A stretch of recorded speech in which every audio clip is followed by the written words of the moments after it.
Assalamualaikum warahmatullahi wabarakatuh. Perkenalkan kami dari kelompok 8, yaitu ada saya sendiri Siti Nikmatul Rofiko.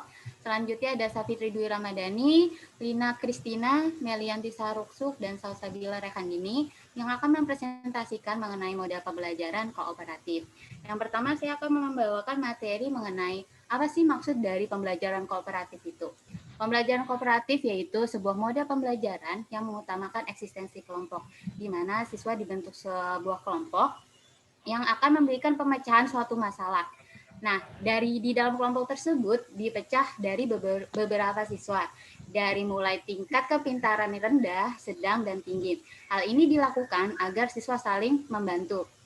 Di dalam kelompok tersebut juga diisi oleh berbagai macam ras, budaya, dan agama, sehingga muncul toleransi dalam mengerjakan suatu pembelajaran tersebut. Tujuan dari dibentuknya kooperatif ini agar siswa mampu memecahkan masalah, berdiskusi bersama, sehingga mereka menemukan problem solving yang akan diterapkan dalam kehidupannya mereka. Selanjutnya akan dijelaskan oleh Lina Kristina. Model pembelajaran kooperatif melibatkan peran siswa dan guru. Siswa berperan sebagai bekerja sama menyelesaikan tugas tertentu dan berusaha untuk mendapatkan hasil yang optimal bagi kelompoknya. Sedangkan guru berfungsi sebagai fasilitator, mediator, direktor, motivator, dan evaluator. Sebagai direktor motivator, guru berperan dalam membimbing dan membantu kelancaran diskusi. Materi selanjutnya akan dilanjutkan oleh Safitri. Ya, selanjutnya ada kelebihan dari model kooperatif itu sendiri. Yang pertama, pembelajaran untuk semua anak.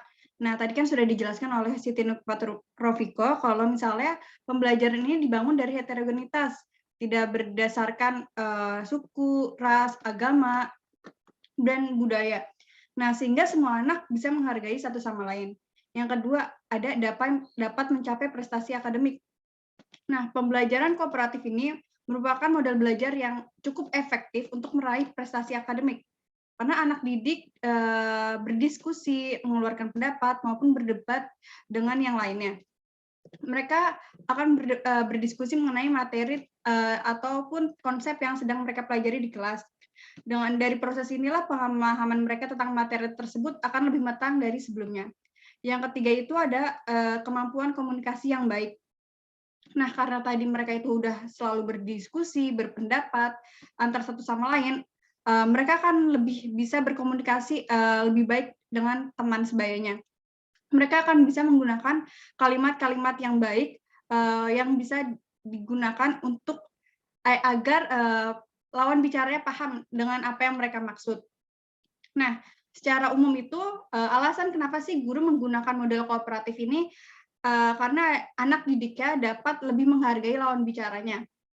Nah, dengan gitu bisa menghindari atau berdampak pada berkurangnya sifat negatif seperti intoleransi dan rasisme. Kedua, karena kan ini berdiskusi dan berpendapat, maka dari itu model kooperatif ini menuntut anak untuk lebih aktif dalam pembelajaran. Selanjutnya akan dijelaskan oleh Melianti Saruksuf. Terima kasih kepada Safitri. Selanjutnya itu adalah model pembelajaran kooperatif ini biasanya dilakukan di indoor maupun di outdoor jika alat dan fasilitasnya memadai. Kemudian ada kekurangan dari pembelajaran kooperatif ini. Yang pertama, persiapan matang yang dilakukan guru.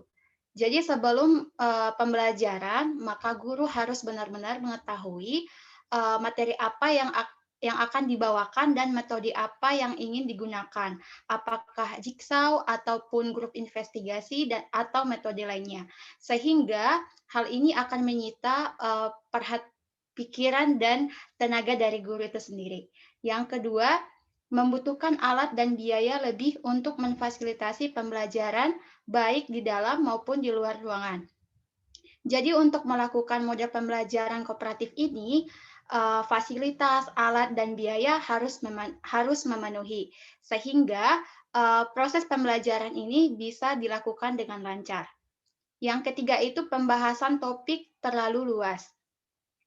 Dalam hal ini peran guru sangat dibutuhkan, sehingga sehingga materi dibatasi sampai di mana, sehingga sesuai dengan waktu yang telah ditentukan. Yang keempat itu, diskusi yang didominasi seseorang menyebabkan siswa lain menjadi pasif. Hal ini perlu dihindari supaya diskusi di kelas lebih aktif. Memberikan kesempatan berbicara kepada orang lain perlu ditanamkan dalam metode pembelajaran kooperatif ini. Selanjutnya akan dijelaskan oleh Sabil. Ya, terima kasih kepada Melianti. Tadi kan teman-teman udah membahas mengenai apa sih kooperatif itu, apa perannya dari guru maupun peserta didik, lalu apa kelebihan dan kekurangannya. Selanjutnya, yang paling penting adalah bagaimana kita menerapkan model pembelajaran kooperatif. Di sini ada 6 fase.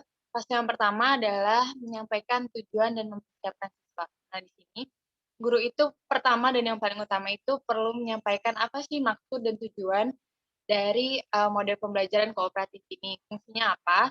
Agar peserta didik ini paham mengenai aturan dan prosedur dari model kooperatif ini. Selanjutnya ada menyampaikan informasi. Nah, di sini pendidik itu menyampaikan informasi akademik kepada siswa, misalnya tentang apa sih yang akan kita pelajari hari ini atau apa yang akan dilakukan hari ini, seperti itu, mengenai akademik yang berhubungan dengan akademik. Fase ketiga adalah mengorganisir siswa ke dalam tim-tim belajar. Nah, tadi seperti yang disebutkan oleh Viko, jadi pada model kooperatif ini peserta didik dibagi ke dalam kelompok. Kelompoknya berapa jumlah anggotanya itu terserah sesuai dengan kebutuhan masing-masing. Selanjutnya adalah membantu kerja tim dan belajar. Yang fase ketiga ini juga guru perlu memastikan peran masing-masing anggota dalam kelompok. Jangan sampai satu anggota kelompok menjadi free rider atau seperti tidak bekerja apa-apa, cuma numpang nama, istilahnya kayak gitu. Jadi dalam model pembelajaran ini semua anak itu saling mengandalkan anak-anak yang lain. Jadi tidak bisa hanya mengandalkan satu orang di dalam satu kelompok, tapi semua kelompok itu mengandalkan satu sama lain. Selanjutnya di sini ada membantu kerja tim dan belajar. Nah, di sini guru itu mengingatkan kembali waktunya berapa lama, tugasnya apa saja, lalu memberikan petunjuk, pengarahan, dan lain sebagainya. Yang kelima adalah mengevaluasi materi. Nah, mengevaluasi ini harus sesuai atau konsisten dengan tujuan pembelajarannya ya. Jangan sampai ketika mengevaluasi model ini ternyata nggak sesuai dengan tujuan pembelajarannya. Jadi kan nggak nyambung ya. Setelah itu di sini yang terakhir adalah memberikan pengakuan atau penghargaan. Ini juga penting karena setelah setelah peserta didik lakukan, itu perlu mendapatkan pengakuan ataupun penghargaan dari guru agar peserta didik ini mendapatkan motivasi dari apa yang telah mereka lakukan. Gitu. Jadi kesimpulan dari model pembelajaran kooperatif adalah bahwa model pembelajaran ini itu bisa dilakukan pada semua jenjang ya, bisa dari SD, SMP, bahkan perguruan tinggi pun bisa menerapkan model pembelajaran kooperatif. Cukup sekian dari kelompok 8, kurang lebihnya mohon maaf. Wassalamualaikum warahmatullahi wabarakatuh.